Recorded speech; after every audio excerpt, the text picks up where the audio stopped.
فاتحہ۔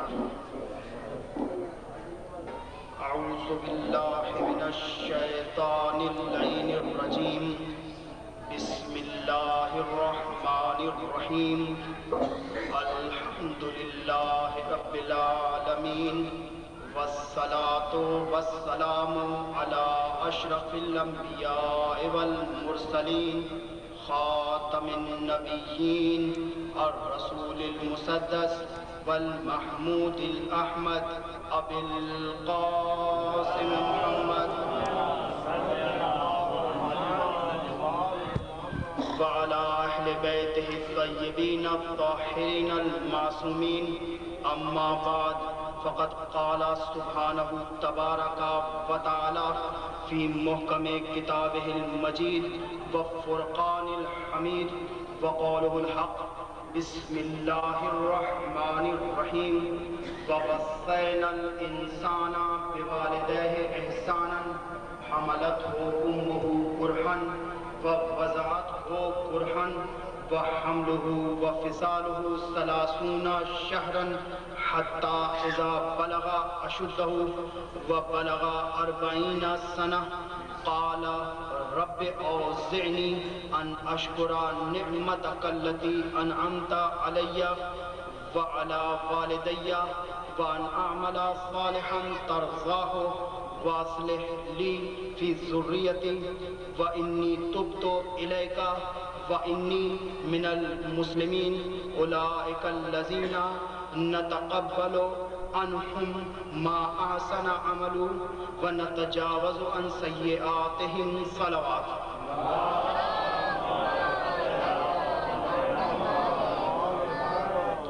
عزیزان محترم، بزرگان ملت، برادران اسلام، کل ہماری گفتگو عزاداری کے متعلق ہوئی تھی کہ عزاداری کی اہمیت کیا ہے۔ یہ جو آیت کریمہ جسے ہم نے اپنا سرنامہ کلام قرار دیا ہے، اس آیت کا کل فقط ہم نے ترجمہ آپ کے سامنے پیش کیا تھا۔ آج اس آیت کے پہلے لفظ پہ ہم گفتگو کریں گے۔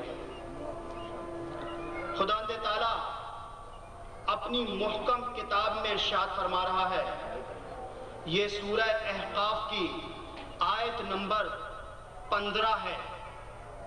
اس میں خداوند تعالیٰ ارشاد فرما رہا ہے وَوَصَّيْنَا الْإِنسَانَ بِوَالِدَيْهِ إِحْسَانًا، ہم نے وصیت کی انسان کامل کو کہ اپنے والدین کے ساتھ احسان کرے۔ حملتہ امہ کرہا ووضعتہ کرہا، کہ اس کی ماں نے اسے اٹھا رکھا بڑے دکھ کے ساتھ، ووضعتہ کرہا، اور اس کی پیدائش کے وقت بھی اس کی ماں نہایت ہی غم کے عالم میں تھی، وحملہ وفصالہ 30 شہرا، اور اس کے حمل کی اور دودھ چھوڑنے کی مدت 30 مہینے ہے۔ شکر ادا کروں تیری ان نعمتوں پر جو تو نے مجھ پر کی اور میرے والدین پر کی۔ واصلح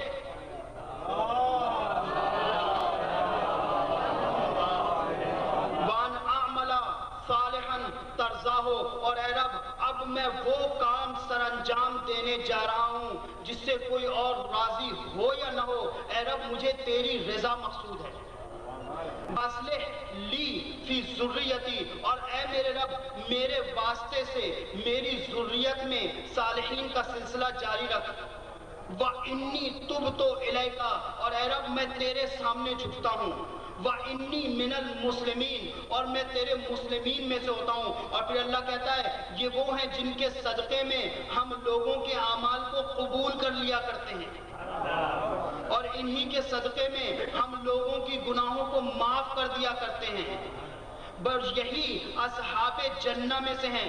تو عزیزان محترم، اس آیت کا پہلا لفظ ہے وَوَصَّيْنَا الْإِنسَانَ بِوَالِدَيْهِ إِحْسَانًا، بھئی ہم نے وصیت کی انسان کامل کو کہ اپنے والدین کے ساتھ احسان کرے۔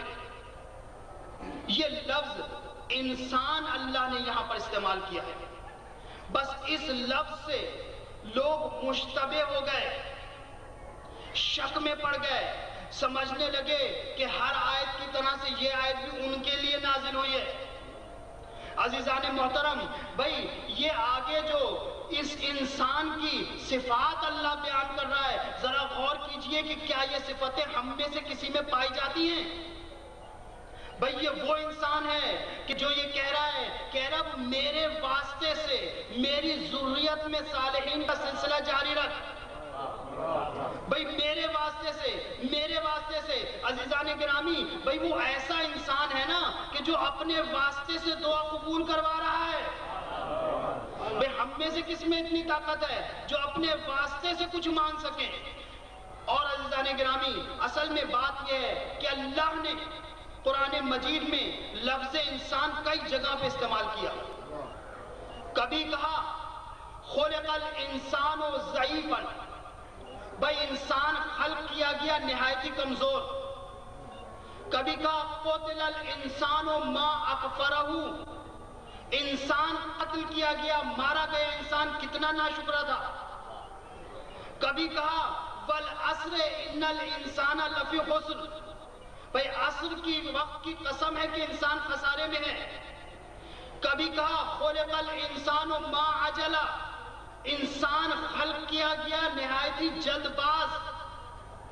بھئی مختلف مقامات پہ لفظ انسان اللہ نے استعمال کیا، لیکن کہیں پہ لفظ انسان جو اللہ نے استعمال کیا، کچھ مقامات ایسے ہیں کہ جہاں پہ تمام انسانوں کے لیے استعمال کیا، لیکن کہیں لفظ انسان کسی مخصوص انسان کے لیے استعمال کیا۔ جیسے قرآن مجید میں سورہ 3 میں ارشاد ہوتا ہے بسم اللہ الرحمن الرحیم والتین والزیتون والطور سینین وہذا بلد الامین لقد خلقنا الانسان فی احسن تقویم۔ بھئی تین کی قسم، زیتون کی قسم، طور سینا کی قسم، بھئی بلد امین کی قسم کہ ہم نے انسان کو خلق کیا احسن تقویم پر، ہم نے انسان کو خلق کیا احسن تقویم پر۔ عزیزان گرامی، بھئی یہاں عجیب منزل ہے، اللہ قسم کھا رہا ہے، مجھے تین کی قسم، زیتون کی قسم، طور سینا کی قسم۔ بھئی عربی زبان سے جو افراد واقف ہیں وہ جانتے ہیں کہ فصاحت و بلاغت میں یہ لکھا ہے کہ قسم کھانے کے کچھ مواقع ہوتے ہیں۔ بھئی قسم کب کھائی جاتی ہے؟ جب سامع متکلم کے کلام سے متفق نہ ہو تب قسم کھائی جاتی ہے۔ مثلا ہم نے ایک صاحب سے کہا کہ آج لیاقت مارکیٹ نہ جائیے، حالات خراب ہیں۔ اب ہم نے دیکھا کہ یہ ہماری بات سے متفق نہیں ہے، کہہ رہا جی یہ تو کہتے ہی رہتے ہیں، ہم تو جائیں گے۔ تو اب ہم کہیں گے خدا کی قسم حالات خراب ہے نہ جائیے گا، یہی کہیں گے نا کہ خدا کی قسم حالات خراب ہے نہ جائیے گا۔ کیوں؟ کیونکہ اب شاید انہیں ہماری بات پہ یقین آ جائے۔ تو عزیزان محترم، خالق حقیقی کی وہ ذات ہے، یہ وہ ذات قسم کھا رہی ہے کہ جو کسی کی محتاج نہیں ہے۔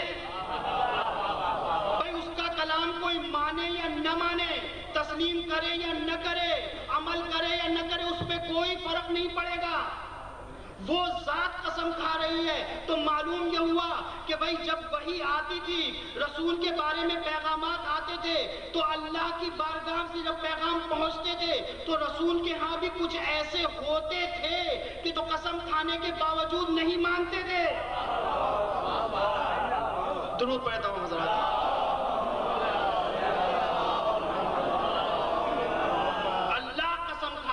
مجھے تین کی قسم ہے، مجھے زیتون کی قسم ہے، مجھے طور سینا کی قسم ہے، ہاں عزیزان محترم، اور مجھے بلد امین کی قسم ہے۔ اچھا، اور قسم کا ایک اور قاعدہ ہے کہ قسم ہمیشہ یا تو اپنے سے بلند چیز کی کھائی جاتی ہے یا قسم کھائی جاتی ہے اس چیز کی جو انسان کو سب سے زیادہ محبوب ہو۔ مثلا ہم قسم کھاتے ہیں کہ ہمیں خدا کی قسم ہے، کیوں؟ خدا ہم سے بلند ہے۔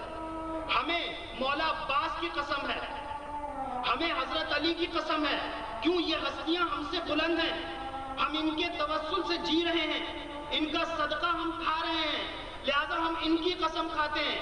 اور دوسرے قسم کھائی جاتی ہے محبوب چیز کی، بے عیب چیز کی قسم کھائی جاتی ہے۔ مثلا ہم کہتے ہیں ہمیں علم حضرت عباس علیہ السلام کی قسم ہے، بھئی کیوں؟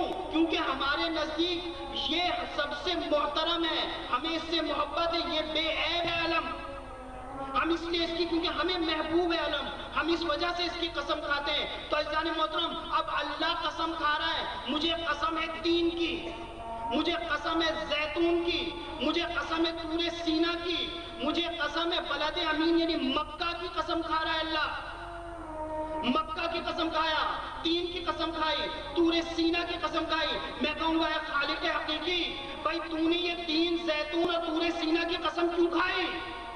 اب اللہ سے بلند تو پوری دنیا میں کوئی چیز نہیں ہے، بھئی کوئی چیز نہیں ہے، تو معلوم یہ ہوا، بھئی جواب یہی آئے گا کہ طور سینا یہ وہ پتھر ہے، یہ وہ پہاڑی ہے کہ جس پر میرے خلیل اللہ چلے، جو جب اس کی نسبت، اس پتھر کی نسبت خلیل اللہ سے ہو گئی تو اللہ کو اتنا محبوب ہو گیا کہ اللہ نے اس کی قسم کھا لی۔ تو عزیزان گرامی معلوم یہ ہوا کہ معصوم کی نسبت جس چیز سے ہو جائے وہ چیز بھی محبوب ہو جایا کرتی ہے۔ تو علم کی نسبت مولا عباس سے ہے، اگر ہم قسم کھاتے ہیں تو غلط نہیں ہے۔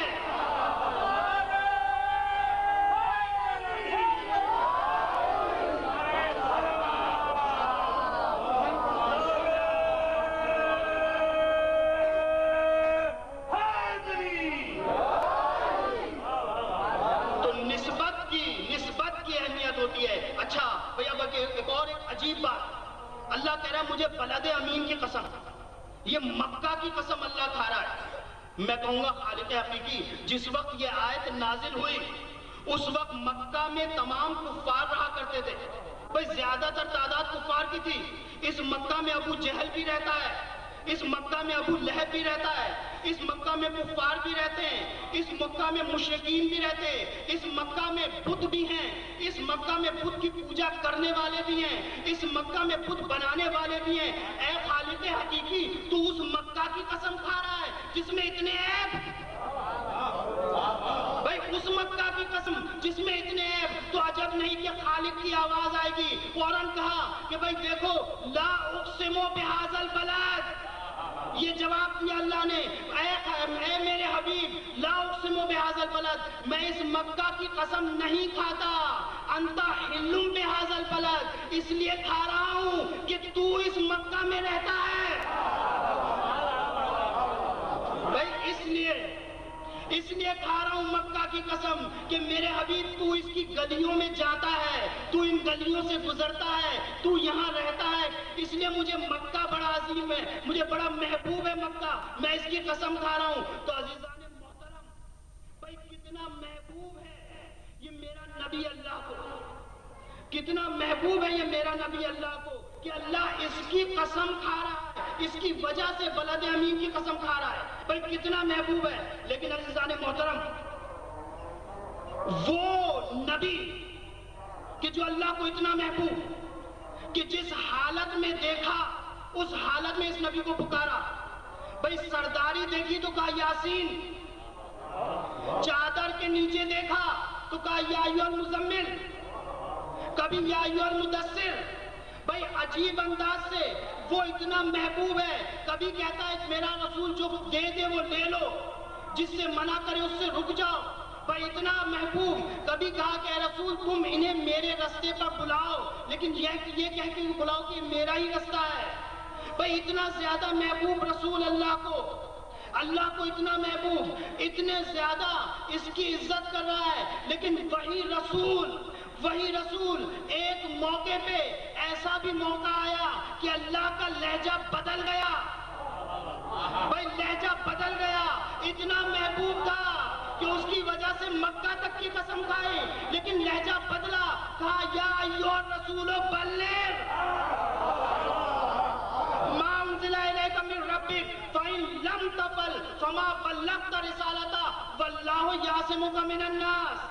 بھئی عجیب منزل ہے، اب رسول کا اللہ کا لہجہ بدل گیا۔ اچھا اور ایک اور چیز عزیزان گرامی، ایک اور چیز کہ بھئی اللہ اتنے محبت کرتا ہے اس رسول سے، لیکن یہاں لہجہ بدل گیا۔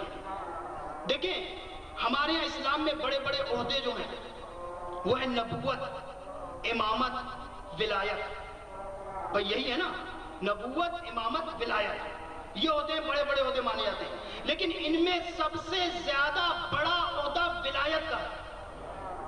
بھئی سب سے بڑا عہدہ ولایت کا ہے، کیوں؟ کیونکہ خدا نے ارشاد فرمایا قرآن مجید میں انما ولیکم اللہ ورسولہ والذین آمنوا الذین یقیمون الصلاۃ ویؤتون الزکاۃ وہم راکعون۔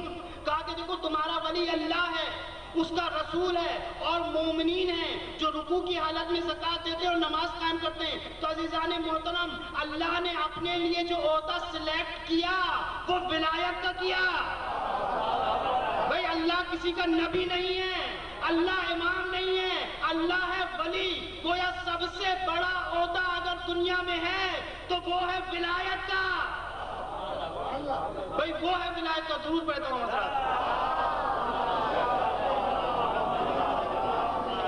سب سے بڑا عہدہ دنیا میں ہے ولایت کا، وہی اللہ نے اپنے لیے چنا۔ عہدے کی اہمیت اللہ کی وجہ سے بڑھ گئی۔ تو عزیزان محترم، اللہ کو یہ حبیب بڑا محبوب ہے، لیکن اللہ نے ہمیشہ صرف ایک یہی موقع آیا کہ جہاں پہ اللہ کا لہجہ بدل گیا، کیونکہ ولایت علی کا مسئلہ تھا۔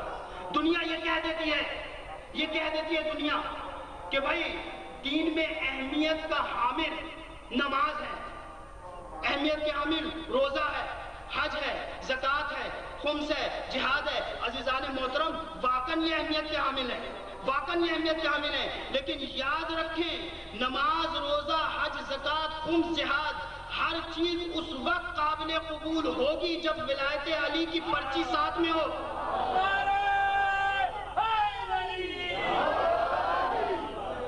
جب تک میرے مولا کا نام ساتھ میں نہیں ہوگا تب تک کوئی چیز قابل قبول نہیں، کوئی چیز قابل قبول نہیں۔ اچھا، یہ جو غدیر، بھئی یہ غدیر کا منبر تیار کیا گیا، ایک عجیب بات ہے کہ جو غدیر کا خطبہ میرے رسول نے دیا ہے، اس سے پہلے حج کا خطبہ کہتے ہیں کہ 10 گھنٹے کا خطبہ رسول نے دیا۔ حج کا خطبہ بڑا طویل خطبہ رسول نے دیا۔ بعض روایت میں ہے کہ 4 سے 5 گھنٹے کا دیا، بعض میں 7 کا اور بعض میں 10 کا ملتا ہے، کہ بڑا طویل خطبہ رسول نے دیا۔ میں کہوں گا یا رسول اللہ، آپ نے جو اتنا لمبا خطبہ دیا اسی میں بیان کر دیتے علی کی ولایت کے بارے میں، بھئی اسی میں بیان کر دیتے، لیکن نہیں، اس میں بیان نہیں کیا۔ گویا رسول یہ بتانا چاہتے تھے کہ یاد رکھو یہ ایسا مسئلہ ہے کہ تمہارے ذہنوں میں بیٹھ جائے، اس لیے میں علیحدہ سے بیان کر رہا ہوں۔ اچھا بھئی ایک اور چیز ذرا آپ اپنے ذہنوں میں رکھیے گا کہ یہ رسول نے اونٹوں کے پالان کا منبر کیوں تیار کیا؟ ویسے تو بیان کیا ہی جاتا ہے کہ لوگوں کے ذہن میں بیٹھ جائے اور سب چیز، یہ اس لیے بھی رسول نے ایک اور بات ہے تیار کیا، کیونکہ رسول کو یہ ڈر تھا کہ یہ لوگ اپنے اونٹ لیے یہاں سے واپس چلے جائیں گے، اس لیے کہا کہ بھائی ان کا پالان لے لو، پالان کی وجہ سے تو کم سے کم رکے رہیں گے، بھائی پالان کی وجہ سے تو کم سے کم رکے رہیں گے۔ بڑا انتظام کیا، کہا روایت میں ہے کہ کہا یہ کہ بھئی ہٹ جاؤ اور یہاں سے یہ کانٹے صاف کرو، درخت کی جھاڑیاں صاف کرو، تب جا کے نہیں، ایسی جگہ تھی جہاں پہ کبھی کوئی نہیں آیا کرتا تھا، غدیر کا وہ مقام، وہاں پہ جا کے روکا ہے، اور یہ بڑی عجیب بات ہے۔ اور رسول نے سب کچھ بیان کرنے کے بعد پھر علی کی ولایت کا اعلان کیا۔ عزیزان محترم، ایک عجیب بات ہے بھئی ہم بھی سوچا کرتے ہیں اکثر جب ہم کتاب وہاں شام میں بھی پڑھا کرتے تھے تو ذہن میں ایک بات آتی تھی، کیونکہ شام میں تو زیادہ تر مخالفین ہیں، بات ایک ذہن میں اکثر آیا کرتی تھی کہ آخر لوگ اہل بیت کے محب بنے تو حد سے سوا، بھئی سلمان و ابوذر جیسے محب، اور اہل بیت کے دشمن بنے تو دشمنی میں آگے نکل گئے، بھئی کیسے ابو سفیان بنی امیہ والے کیسے دشمن، بھئی کیا وجہ تھی کہ اہل بیت کے دوست بنے تو وہ بھی بڑے اونچی منزل کے، دشمن بنے تو وہ دشمنی میں آگے بڑھ گئے۔ سوچا کرتے تھے ہم اکثر کہ بھئی اس کی وجہ کیا ہے، تو بس ایک بات جو آیت ہمیشہ سامنے سے گزرتی تھی، ایک مرتبہ اللہ نے واقعاً ذہن میں وہ چیز ڈال دی، ہم نے جب پڑھا تو سمجھ میں آ گیا کہ بھئی آیت موجود ہے انما یرید اللہ لیذھب عنکم الرجس اہل البیت ویطہرکم تطہیرا. اے اہل بیت رسول، اللہ کا ارادہ ہے کہ تم سے ہر قسم کے رجس کو دور رکھے. تو بھائی سمجھ میں آ گیا جو جتنا گندا ہوگا وہ اتنا ہی اہل بیت سے دور ہوگا، جو جتنا پاک ہوگا وہ اتنا ہی اہل بیت کے قریب رہے گا.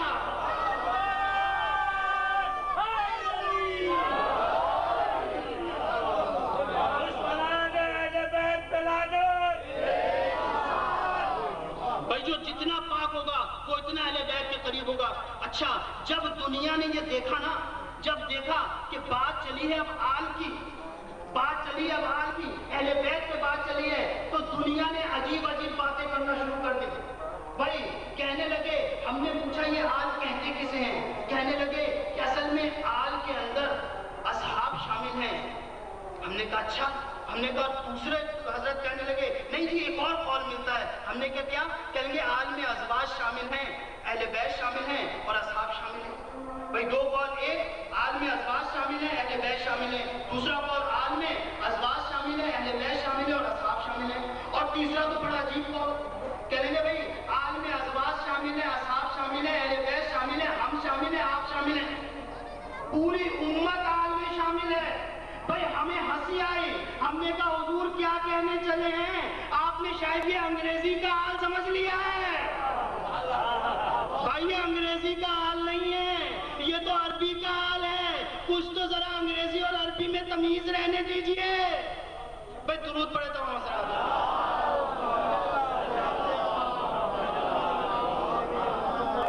تو اہل بیت کی وہ ہستی ہے، اللہ نے انہیں خلق کیا تاکہ اپنے کو پہچانا جائے، تاکہ اللہ کو لوگ پہچانے. اور واقعاً اگر یہ نہ ہوتے تو اللہ کو کوئی پہچان ہی نہیں سکتا تھا. یہ نہ ہوتے تو اللہ کو پہچاننے والا ہی کوئی نہ ہوتا. بھائی واقع تاریخ میں بہت ملتے ہیں. آج بھی اگر اہل بیت کے ماننے والے نہ ہوں، میں نے خود دمشق میں جس وقت یہ فلسطین کا واقعہ اور زیادہ زور پکڑا تھا تو وہاں پہ میں نے خود دمشق میں یہ سب دیکھا کہ پہلی مرتبہ دمشق میں جلوس نکلا اور وہاں کے لوگوں نے، وہ فلسطینی سب جمع ہوئے، انہوں نے پہلی مرتبہ ہم نے ان کی زبان سے یہ نعرہ سنا کہ وہ کہہ رہے تھے حیدر حیدر یا یہود، خیبر خیبر یا یہود. اے یہودیوں یاد رکھو حیدر نے تمہیں خیبر میں شکست دی تھی، آج بھی حیدر ہی تمہیں شکست دے گا. تو عزیزان محترم سمجھ میں آ گیا آج دنیا کو؟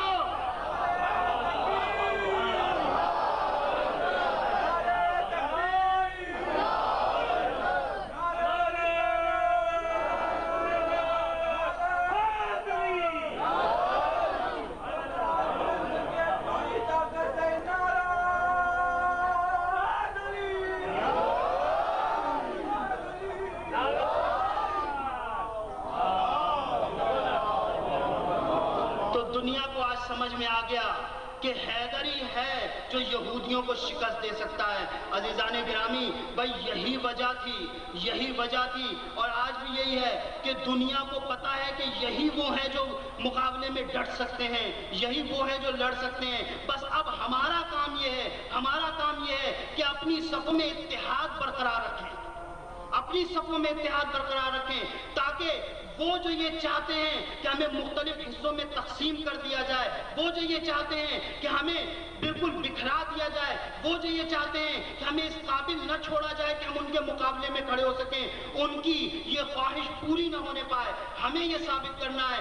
آج بڑا دکھ ہوتا ہے یہ دیکھتے ہوئے کہ شیعت کو تقسیم کیا جا رہا ہے، یہ فلانا گروپ ہے، یہ فلانا گروپ ہے، یہ فلانا گروپ ہے.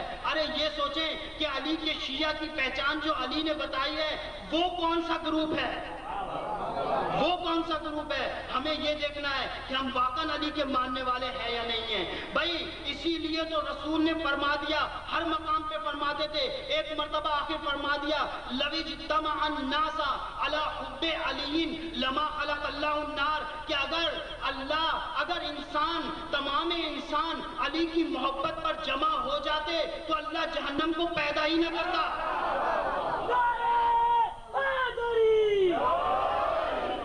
اگر تمام انسان علی کی محبت پر جمع ہو جاتے تو اللہ جہنم کو پیدا ہی نہ کرتا. گویا جھگڑا ہی اسی پہ تھا. جھگڑا اسی پہ تھا، لیکن میں نے پہلے بیان کر دیا کہ بھائی جو جیسا ہوگا ویسا ہی آئے گا. اگر پاک ہے تو قریب آئے گا، پاک نہیں ہے تو قریب نہیں آئے گا. درود پڑھتا ہوں حضرات.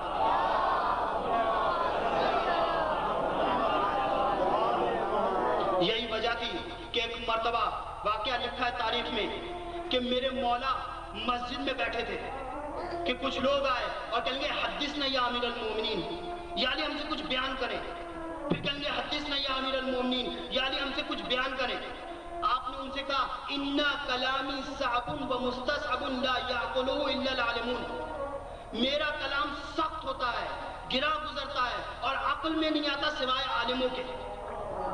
کہیں گے حدثنا یا امیر المومنین، یا علی ہم سے کچھ بیان کریں. آپ نے کہا اچھا آؤ، تعالو، بلایا، گھر میں لے گئے اور آپ نے کہا کہ بھائی مجھے پہچانو میں کون ہوں. انا الذی علوت فقہرت، انا الذی علوت فقہرت، انا اول والآخر والظاہر والباطن. آپ نے کہا میں تم پر سب سے زیادہ بلند ہوں، لہذا میں اپنی تلوار تم پر استعمال کرتا رہوں گا، قہر نازل کروں گا جب تک تم اللہ اس کے رسول پر ایمان نہیں لاتے. انا الذی علوت فقہرت.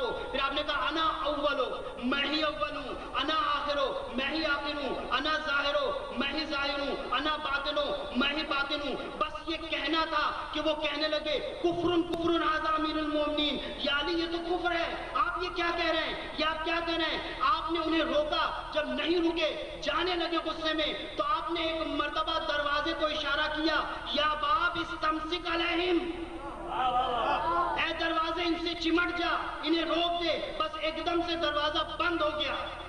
بھئی اتنا بڑا معجزہ دیکھ رہے تھے پھر بھی یقین نہیں آ رہا تھا، پھر بھی یقین نہیں آ رہا تھا. واپس آئے، آپ نے کہا الم اقل لکم ان کلامی صعب و مستصعب لا یعقلہ الا العالمون. بھئی میں نے تم سے نہیں کہا تھا کہ میرا کلام سخت ہوتا ہے، گرا گزرتا ہے اور عقل میں نہیں آتا سوائے عالموں کے. کہیں گے نام یا امیر المومنین، ہاں یا علی آپ نے یہی کہا تھا. آپ نے کہا اب سنو، دیکھو متکلم جو بات کہتا ہے وہ خود بہتر جانتا ہے کہ اس کا مطلب کیا ہے، سامع اس کے بارے میں نتیجہ صحیح اخذ نہیں کر سکتا. آپ نے کہا کہ دیکھو میں نے تم سے کہا کہ انا الذی علوت فقہرت، میں تم پر سب سے زیادہ بلند ہوں لہذا میں تم پر قہر نازل کروں گا. آپ نے کہا میں بایمانہ تم پر سب سے زیادہ بلند ہوں کہ اسلام کی سب سے زیادہ خدمت میں نے کی ہے اور میں اس وقت تک تم پر تلواریں برساتا رہوں گا جب تک تم اللہ اور اس کے رسول پر ایمان نہیں لے کر آتے. کہنے لگے ٹھیک ہے یا امیر المومنین. اچھا اور آگے؟ آپ نے کہا ہاں میں نے تم سے کہا انا اولو، تو یاد رکھو میں وہ اول ہوں جو سب سے پہلے رسول پر ایمان لے کر آیا. کہا اچھا پھر آپ نے آگے کیا کہا؟ کہا میں نے تم سے کہا انا آخرو، دیکھو میں وہ آخر ہوں جو آخر تک رسول کے غسل و کفن میں شریک رہا. کہا میں نے تم سے کہا انا ظاہرو انا باطنو، تو میرے پاس علم ظاہری بھی موجود ہے، میرے پاس علم باطنی بھی موجود ہے. بس فوراً شرمندہ ہوئے، کہیں گے یا علی ہم تو کچھ سمجھے تھے. تو عزیزان گرامی، معرفت اہل بیت اگر حاصل ہو جائے، اگر اہل بیت کی معرفت حاصل ہو جائے تو میں نے کل بھی یہی کہا تھا کہ درس آل محمد سے ہمیں معرفت توحید ملتی ہے، ورنہ توحید کسی کی سمجھ میں ہی نہیں آتی، کوئی نہیں سمجھ پاتا اللہ کیا ہے. یہ اہل بیت نے بتایا کہ جب ہم اتنے عظیم ہیں تو ہمارا خدا کتنا عظیم ہوگا. یہ اہل بیت نے ثابت کیا، اہل بیت نے بتایا. ہاں بس ایک واقعہ اور آپ کی زحمتوں کو پھر تمام کیے دیتا ہوں کہ بھئی توحید کے مسئلے پہ کل ہمارا یہ موضوع چلا توحید کا.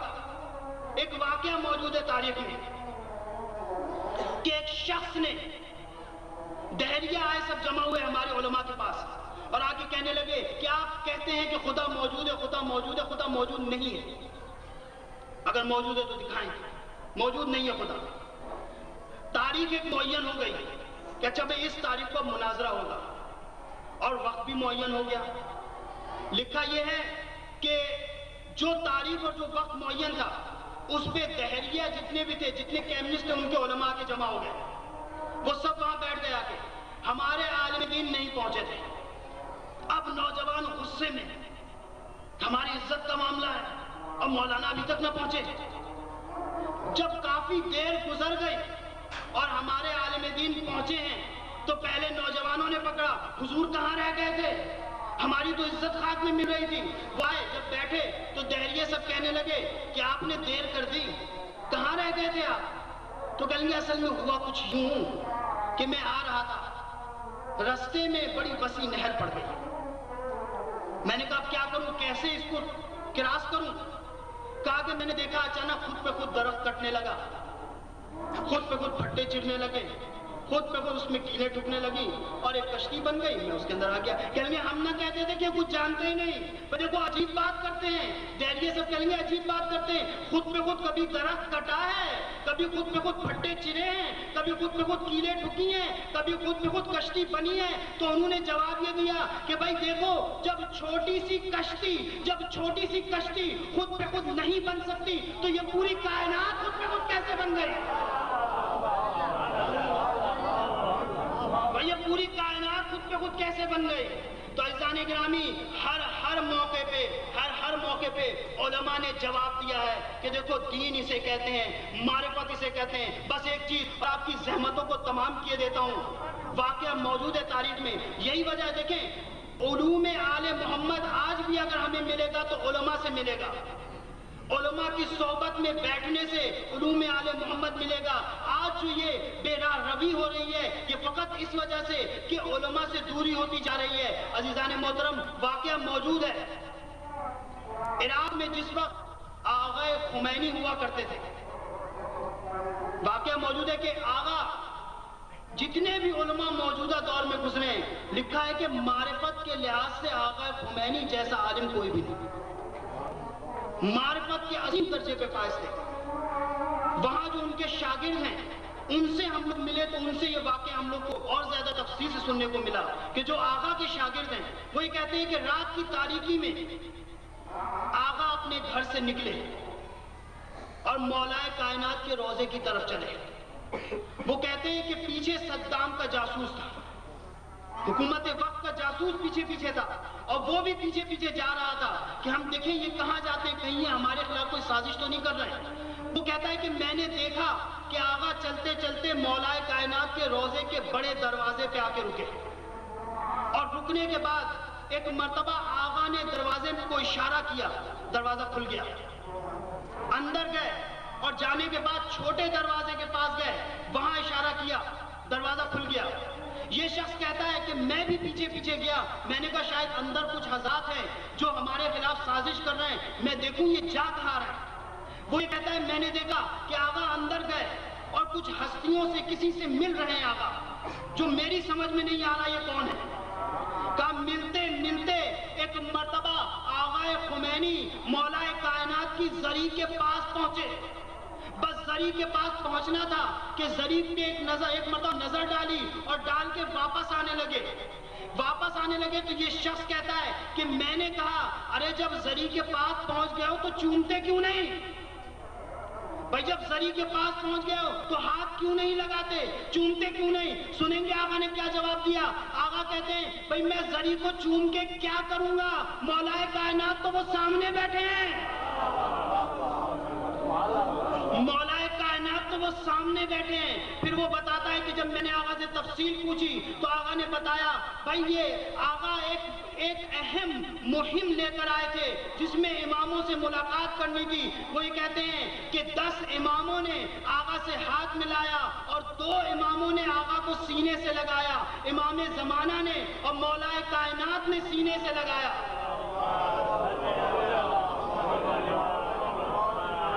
تو عزیزان گرامی, آج بھی اگر علوم آل محمد حاصل کرنا ہے, آپ کو یہودیوں کے مقابلے میں ڈٹے رہنا ہے تو علماء کے قریب آئیے.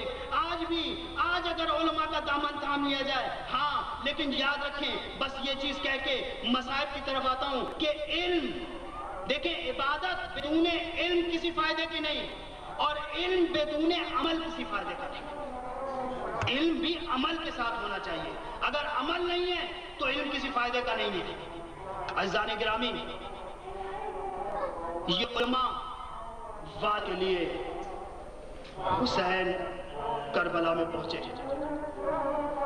عزیزان محترم, آپ کو پتا ہے نا یہ کربلا کی سرزمین میرے مولا نے خریدی تھی. کیوں خریدی تھی؟ شرط رکھی تھی جن سے خریدی تھی کہ میں 3 شرطیں رکھ رہا ہوں تم سے کہ جب بھی اس سرزمین پہ کبھی زراعت نہ کرنا. اور پھر کہا تھا کہ دیکھو جب میرے زائر اس سرزمین میں آئیں تو انہیں 3 دن مہمان رکھنا. بھائی میرے مولا کو اپنے زائروں کی کتنی فکر تھی، کتنی فکر تھی. میں نے ایک عجیب واقعہ پڑھا کہ ایک شخص ہمیشہ مولا حسین کی زیارت کو جایا کرتا تھا، ہمیشہ مولا کی زیارت کو جایا کرتا تھا. لکھا ہے 70 بار امام حسین کی زیارت اس نے کی. ایک دن جب وہ گیا نا ایک دفعہ تو اس نے کیا دیکھا، کربلا کو سجایا جا رہا ہے. اس نے پوچھا کہ بھائی آج کربلا کو اتنا کیوں سجایا جا رہا ہے؟ جواب یہ دیا کہ آج ایک ملک کا حاکم آ رہا ہے جس کی وجہ سے کربلا سجائی جا رہی ہے. لکھا ہے کہ اس نے ایک مرتبہ امام کے روضے کی طرف دیکھا اور دیکھ کے کہتا ہے مولا میں 70 بار آپ کی زیارت کو آیا، مولا 70 بار میں آپ کی زیارت کو آیا، لیکن کبھی بھی میرے واسطے اتنا اہتمام نہ کیا گیا. مولا وہ حاکم وقت ہے نا، اس کے پاس دولت ہے، لہذا اس کے لیے اتنا اہتمام کیا جا رہا ہے. مولا اب میں آپ کی زیارت کو نہیں آؤں گا. کہتا ہے، لکھتے ہیں کہ یہ کہہ کے وہ شخص پلٹنے کے بعد تھکا ہوا تھا، درخت سے ٹیک لگایا، سو گیا. خواب میں کیا دیکھا کہ میرے مولا حسین آئے ہیں، ساتھ میں حضرت عباس ہیں، حضرت علی اکبر ہیں. آپ کہتے ہیں اے بھائی عباس ذرا اس میرے ماننے والے کو جگاؤ، یہ ہم سے ناراض ہو کے بیٹھا ہے. یہ کہتا ہے میں نے کیا دیکھا پھر کہ میں نے مولا سے کہا مولا مجھے معاف کر دیجئے، لیکن مولا میں صرف اتنا کہتا ہوں کہ میرے لیے کوئی استقبال نہیں، مولا ان کے لیے اتنا استقبال. سنیں گے میرے مولا نے کیا جواب دیا؟ کہتے ہیں اے میرے ماننے والے، اے میرے زائر، یہ دنیاوی لوگ ہیں، ان کا استقبال دنیا کے لوگ کیا کرتے ہیں. جب میرا کوئی زائر میری زیارت کو آتا ہے، ارے میں حسین بڑھ کے اس کا استقبال کرتا ہوں، ارے میں حسین اس کے استقبال کو آگے بڑھتا ہوں. ہاں عزیزان گرامی، عزاداروں، آج 2 محرم ہے، آج میرے مولا کا قافلہ کربلا پہنچ گیا ہے. ہاں وہ کربلا کہ جو کربلا کے نام سے مشہور ہے. ارے لکھا ہے گھوڑا آگے نہیں بڑھا، ایک بوڑھا آگے نکلا. مولا پوچھ رہے ہیں اس کو کیا کہتے ہیں؟ جواب دیا جا رہا ہے کبھی نینوا کہتے ہیں، کوئی کہہ رہے ہیں ماریا کہتے ہیں. ایک بوڑھا آگے بڑھا، بڑھ کے کہتا ہے روتے ہوئے مولا اسے کرب و بلا کہتے ہیں. بس یہ سننا تھا کہ میرے مولا کہتے ہیں بھائی عباس ارے اپنی محملوں کو اتار دو. عباس یہی وہ جگہ ہے جہاں ہم قتل کیے جائیں گے. لکھا ہے کہ محملوں سے سامان اتارا گیا. بی بی زینب سکینہ کو لے کے جیسے ہی اتری ہے نا، تاریخ میں ایک واقعہ لکھا ہے کہ ایک مرتبہ ارے مٹی کا ایک غبار اٹھا، سکینہ کے سر پہ جیسے ہی یہ غبار پڑا ہے نا، زینب نے جھاڑنا شروع کیا. جھاڑتے جھاڑتے ایک مرتبہ زینب کی چیخ نکل گئی، کہتی ہیں بھائی حسین ذرا ادھر آئیے گا. حسین آئے، بہن کیا ہوا؟ کہا بھیا ارے یہ کیسی سرزمین ہے، ارے اس کی مٹی سے تمہارے خون کی خوشبو آ رہی ہے. اے بھیا یہ کیسی سرزمین ہے، بھیا یہاں سے دور چلو. کہا بہن زینب، ارے زینب یہی ہماری آخری آرام گاہ ہے. عزیزان گرامی، لکھا ہے کہ میرے مولا نے زمین خرید کی. خریدنے کے بعد ایک مرتبہ بنی اسد کے لوگوں کو بلا کے کہتے ہیں اے لوگوں تم جانتے ہو میں تمہارے نبی کا نواسا ہوں. اے لوگوں ارے کچھ دن گزریں گے، اس سرزمین پہ ہمارے لاشیں بکھرے ہوئے پڑے ہوں گے. بس میں تم سے اتنا کہتا ہوں کہ ہو سکے تو آ کے ہمارے لاشوں کو دفن کر دینا. لکھا ہے کہ پھر میرے مولا نے بنی اسد کی عورتوں کو بلایا. کہتے ہیں عورتوں دوستو تمہیں پتا ہے میں زہرا کا لال ہوں. ارے کچھ دن گزریں گے یہاں ہماری لاشیں پڑی ہوں گی. اگر تمہارے مرد کسی وجہ سے خوف سے لاشوں کو دفن نہ کرے تو تم آ جانا اور آ کر پانی بھرنے کے بہانے آنا اور آ کر ہماری لاشوں پہ خاک ڈال دینا. پھر مولا نے بچوں کو بلایا.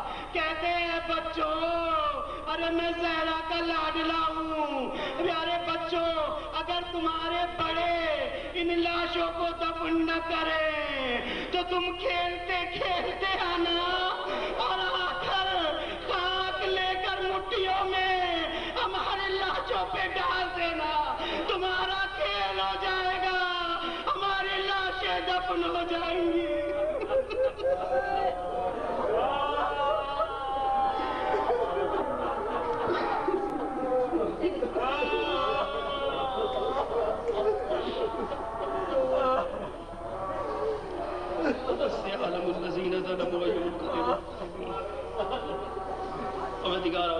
محمد والے محمد خصوصاً کہ امام زمانہ ہمارے اس قلیل سی عبادت کو اپنی بارگاہ میں قبول فرما.